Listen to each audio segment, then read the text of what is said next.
In San Francisco, 15 human rights groups gathered outside of the NBC Sports office to call on the station not to air the 2022 Beijing Winter Olympic Games. For National Human Rights Day, numerous human rights groups gathered outside of the NBC Sports office in San Francisco to urge the station not to air the 2022 Beijing Winter Olympic Games. The groups cited China's long track record of human rights abuses and genocide. And so we ask NBC to stop trying to pretend that sports and the Olympics are divorced from basic moral principles. We want total and complete boycott of the Beijing Olympic Games. I believe that the media is also complicit in their silence about the human rights abuses that are going on at the hands of the Chinese government. The groups thanked the countries that announced a diplomatic boycott of the 2022 Games. One speaker also expressed gratitude to the Women's Tennis Association for their response to the Chinese Communist Party. We also congratulate and say thanks to Women's Tennis Association, WTA, for also announcing and suspending all tournaments and tour in China. The groups also delivered a letter to NBC signed by 200 human rights groups calling on the station not to air the Beijing Olympic Games. After gathering in front of NBC, the group marched through the city to the Chinese consulate to continue their rally. We have some updates on the Beijing Winter Olympics.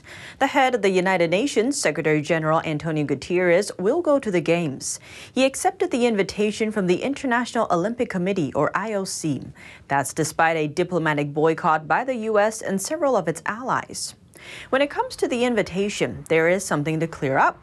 Olympic rules say world leaders and politicians are invited to the Games not by the host country, but by branches of the IOC in different countries. The Chinese regime also acknowledged this during its press conference on Thursday.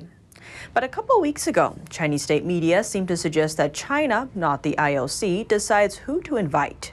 The Global Times wrote that China has not invited U.S. politicians to attend the Games and has no plans to invite a large number of foreign guests. This came after the U.S. and the U.K. said they were considering a diplomatic boycott.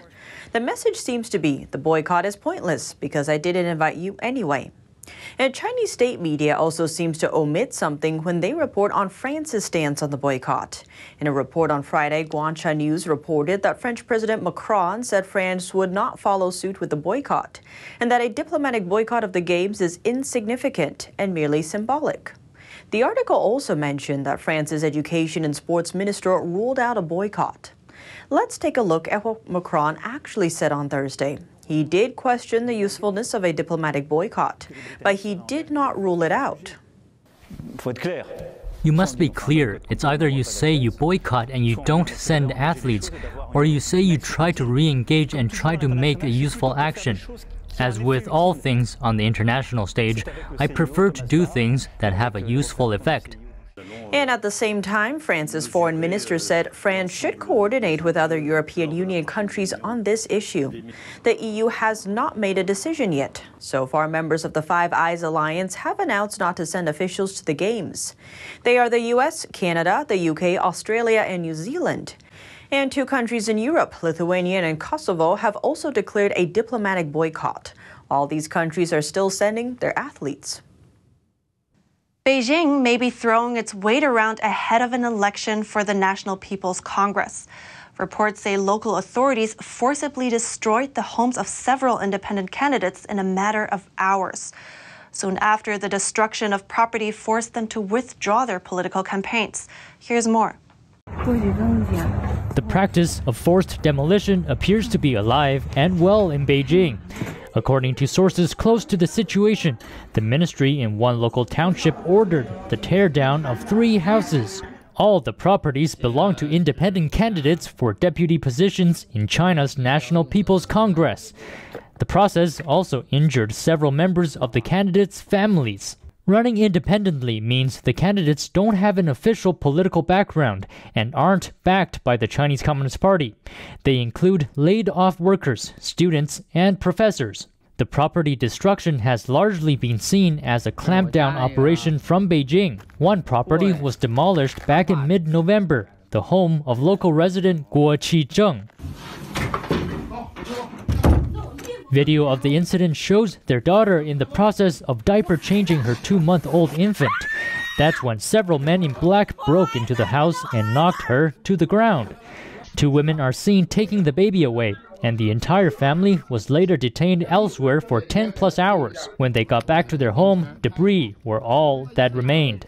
The home of another resident, Li Hairong, was destroyed the same day. Both Guo Qizheng and Li Hairong had planned to run independently in China's general elections this year, used to elect NPC deputies. But both have been forced to withdraw following the damages. The timing of these forced demolitions has become suspect, as the incidents began shortly after 14 independent candidates in Beijing jointly released their election platforms on October 15th. A week later, yet another previous candidate, Guo Guijun, lost her home the same way. When workers came to destroy her home, her husband got caught in the crossfire. Several homes were demolished. There were no negotiations, no notices to move. Guo Qizheng's entire house was torn down. Last month, it was Guo Guijun. They forced them out, even got into their home and beat them. Guo's husband broke a bone. The demolition is large-scale. I believe the order came from high-level officials. NTD reached out to the 14 independent candidates, but none responded before airtime. And after the United States blacklisted it, a Chinese artificial intelligence company is postponing its big stock market debut. The U.S. says SenseTime has links to the Chinese military. NTD's Faye Quarter has the details. Chinese AI startup SenseTime Group delayed its planned $767 million listing in Hong Kong Monday. This comes after it was placed under an investment ban in the U.S. The United States is well within its rights, within its own territory, and within its own population and with its citizens to restrict investment of this nature. SenseTime is best known for its facial recognition technology in China. The Treasury Department accuses it of having developed facial recognition programs that can determine a target's ethnicity, with a particular focus on identifying ethnic Uyghurs.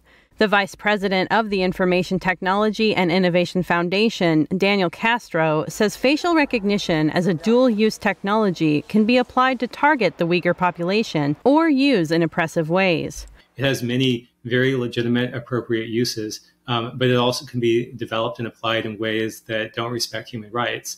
And companies have a responsibility, of course, to step in and make sure their technology is being used appropriately where they can.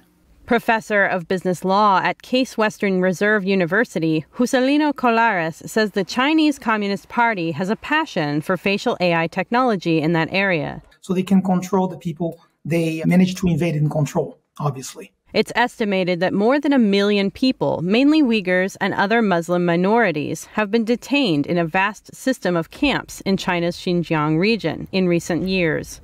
Beijing denies abuses in the region. China says the new U.S. sanctions on SenseTime were based on lies and disinformation. However, the company said it remained committed to completing the offering. It would then publish a supplemental prospectus as well as an updated listing timetable. Faye Quarter, NTD News.